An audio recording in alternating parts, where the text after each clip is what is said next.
Tua palavra é lâmpada para os meus pés, Senhor.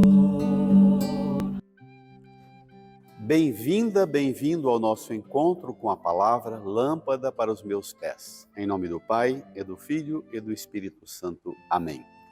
O evangelho proposto para o quarto domingo da Quaresma tem a opção mais longa e breve. No nosso folheto da Arquidiocese vem a opção breve, mas eu vou tomar o texto longo porque te ajuda a ampliar a visão e aprofundar o que talvez oportunamente não ocorre porque o texto vem de forma breve. Vamos lá. Evangelho de João, capítulo 9, versículo 1 ao 41. Naquele tempo, ao passar Jesus viu um homem cego de nascença. Os discípulos perguntaram a Jesus: Mestre, quem pecou para que ele nascesse cego? Ele ou os seus pais? Jesus respondeu: Nem ele, nem seus pais pecaram, mas isso serve para que as obras de Deus se manifestem nele. É necessário que nós realizemos as obras daquele que me enviou enquanto é dia. Vem a noite em que ninguém pode trabalhar. Enquanto estou no mundo, eu sou a luz do mundo. Dito isto, Jesus cuspiu no chão, fez lama com a saliva e colocou-a sobre os olhos do cego. E disse-lhe: Vai lavar-te na piscina de Siloé, que quer dizer enviado. O cego foi, lavou-se e voltou enxergando. Os vizinhos e os que costumavam ver o cego, pois ele era mendigo, diziam: Não é aquele que ficava pedindo esmola? Uns diziam: Sim, é ele. Outros afirmavam: Não é ele, mas alguém parecido com ele. Ele, porém, dizia: Sou eu mesmo. Então lhe perguntaram: Como é que se abriram os teus olhos? Ele respondeu: Aquele homem chamado Jesus fez lama, colocou-a nos meus olhos e disse-me: Vai a Siloé e lava-te. Então fui, lavei-me e comecei a ver. Perguntaram-lhe: Onde está ele? Respondeu: Não sei. Levaram então aos fariseus o homem que tinha sido cego.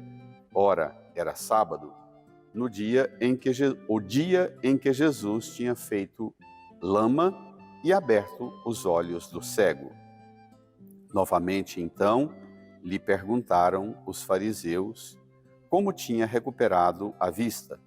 Respondeu-lhes: Colocou lama sobre os meus olhos, fui lavar-me e agora vejo. Disseram então alguns dos fariseus: Esse homem não vem de Deus, pois não guarda o sábado.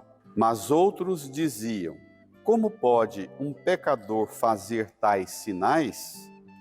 E havia divergência entre eles. Perguntaram outra vez ao cego: E tu, que dizes daquele que te abriu os olhos? Respondeu: É um profeta. Então, os judeus não acreditaram que ele tinha sido cego e que tinha recuperado a vista. Chamaram os pais dele e perguntaram-lhe: Este é o vosso filho, que dizeis ter nascido cego? Como é que ele agora está enxergando? Os seus pais disseram: Sabemos que este é nosso filho que nasceu cego. Como agora está enxergando, isso não sabemos. E quem lhe abriu os olhos também não sabemos. Interrogai-o, ele é maior de idade, ele pode falar por si mesmo. Os seus pais disseram isso porque tinham medo das autoridades judaicas.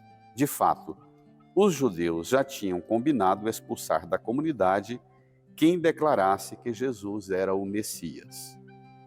Foi por isso que os pais disseram: É maior de idade, interrogai-o a ele. Então, os judeus Chamaram de novo o homem que tinha sido cego, disseram-lhe: dá glória a Deus. Nós sabemos que esse homem é um pecador. Então ele respondeu: se ele é pecador, não sei. Só sei que eu era cego e agora vejo. Perguntaram-lhe então: o que é que ele te fez? Como te abriu os olhos? Respondeu ele: eu já vos disse, não escutastes. Por que quereis ouvir de novo? Por acaso quereis tornar-vos discípulos dele? Então insultaram-no, dizendo: tu sim és discípulo dele. Nós somos discípulos de Moisés. Nós sabemos que Deus falou a Moisés, mas esse não sabemos de onde é. Respondeu-lhes o homem: espantoso, vós não sabeis de onde ele é? No entanto, ele abriu-me os olhos. Sabemos que Deus não escuta os pecadores, mas escuta aquele que é piedoso e que faz a sua vontade. Jamais se ouviu dizer que alguém tenha aberto os olhos a um cego de nascença. Se este homem não viesse de Deus, não poderia fazer nada. Os fariseus disseram-lhe: tu nasceste todo em pecado e estás nos ensinando? E expulsaram-no da comunidade. Jesus soube que o tinham expulsado. Encontrando-o, perguntou-lhe: acreditas no Filho do Homem? Respondeu ele: quem é, Senhor, para que eu creia nele? Jesus disse: tu o estás vendo, é aquele que está falando contigo. Exclamou ele: eu creio, Senhor, e prostrou-se diante de Jesus. Então Jesus disse: eu vim a este mundo para exercer um julgamento, a fim de que os que não veem vejam, e os que veem se tornem cegos. Alguns fariseus que estavam com ele ouviram isto e lhe disseram: porventura também nós somos cegos? Respondeu-lhe Jesus: se fosseis cegos, não teríeis culpa. Mas, como dizeis, nós vemos, o vosso pecado permanece. Quanta coisa, minha gente! Ficaríamos aqui semanas para mergulhar no mistério de toda a grandeza dessa piscina de Siloé, dessa fonte que é Jesus, como no poço da Samaritana domingo passado, que ele, falando de água, apresentou-se como água viva e chamou a Samaritana a ser fonte de água viva. Hoje também o cego que Jesus acolhe, passando lama de saliva com terra nos olhos, mandando lavar na piscina. Jesus é a piscina, é a fonte do batismo na qual todos nós encontramos uma vida plena. Mas eu queria tomar com você ao menos uma pista fundamental para aquela primeira pergunta que aparece. Ao passar, Jesus viu um homem cego de nascença. Os discípulos perguntaram: mestre, quem pecou para que ele nascesse cego? Ele ou seus pais? E Jesus responde: nem ele nem seus pais. Onde é que os discípulos tinham recebido essa catequese? Deuteronômio, capítulo 5, versículo 9. Na introdução ao termo da aliança, na introdução aos 10 mandamentos. Também na introdução à renovação da aliança, em Êxodo 34, 7.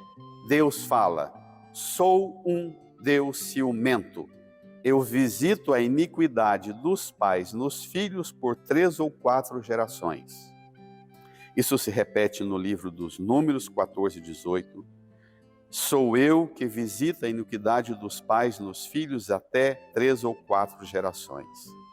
Irmão, isso na introdução dos termos da aliança, ou seja, na introdução dos 10 mandamentos. Êxodo 25, na introdução: visito a iniquidade dos pais nos filhos até 3 ou 4 gerações. Agora, pasmemos.